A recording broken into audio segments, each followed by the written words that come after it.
we see him find out where the Tomorrow people reside. And he doesn't necessarily have range, can't really, wander around and explore, but does he now know exactly where they are, what part of the city they are, and has plans to come back and to take them out of there to the point where they have to up and move? Or do we kind of stay away from that in the next few episodes because they have other issues at hand?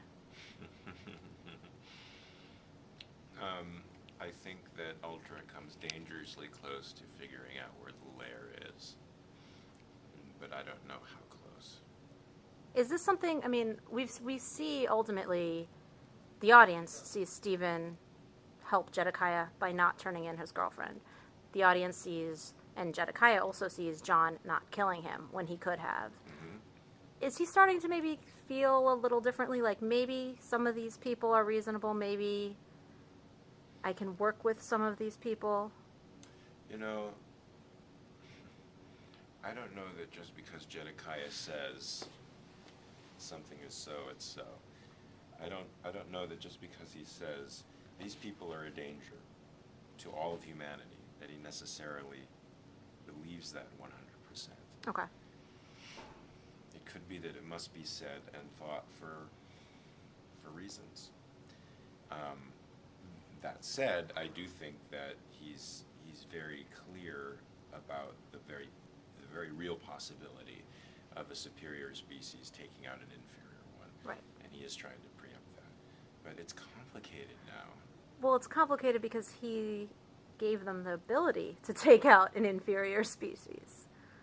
Yeah, that's correct. So how is he not regretting that decision?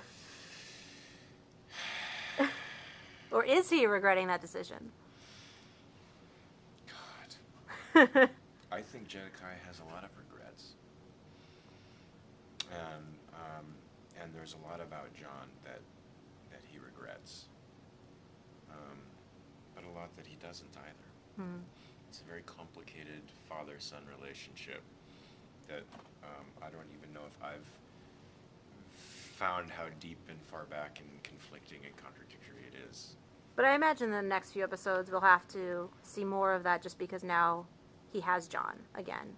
And we see that just like John didn't want to kill Jedikiah where he wanted to, but he stopped himself, Jedikiah stops his people from completely beating him to a pulp. So what does that look like now, that relationship with John being captured at Ultra?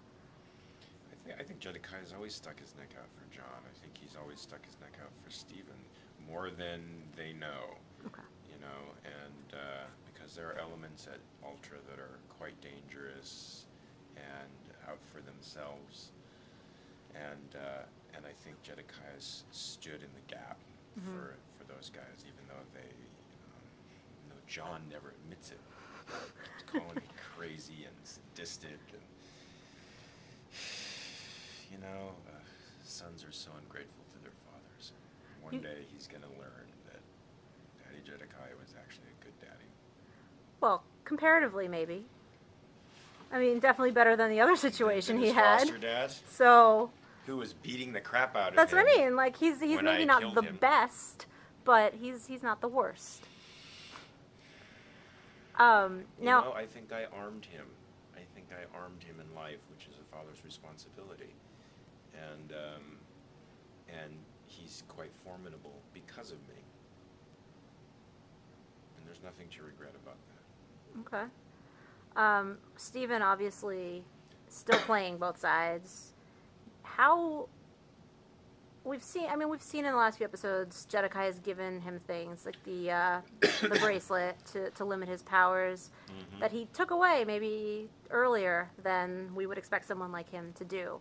Are we seeing a lot more of that coming up where he's kind of testing Steven and seeing what he's made of, or does he accept him and say, you know what, you can do this job now? No, I think he's always concerned about Steven's loyalties, and is always testing him and assessing where he stands on things, because Steven's turned out to be quite a great politician. He's able to work both sides without working them. By being being by marrying the two in a way, by trying to show the two sides that there can actually be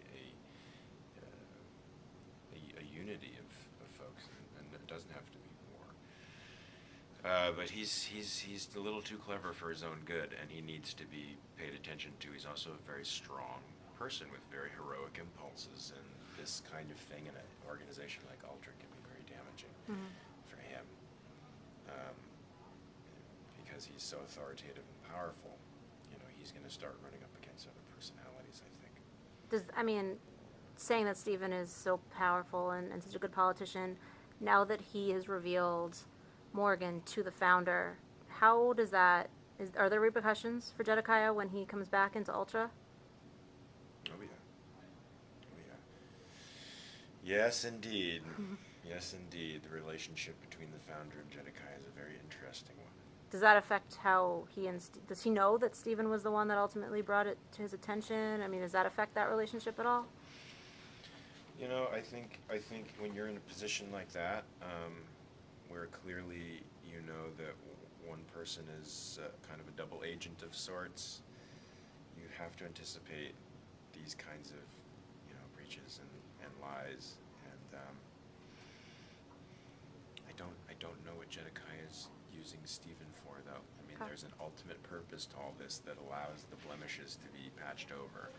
You know, what that ultimate purpose is, I still don't know. All right. And I mean, we've talked in the past about how aware Jedikiah is of Stephen's brother and, you know, the potential threat that he may pose. But we've been hearing mostly from Greg and Phil that Stephen's mom actually knows more than you might think. Is that something that's on Jedikaiah's radar? Is she being watched?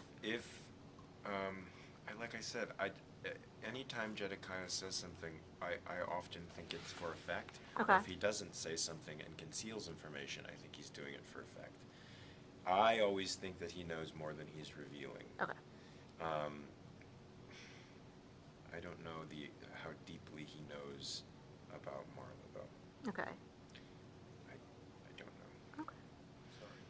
He's got another. Oh yeah, no problem.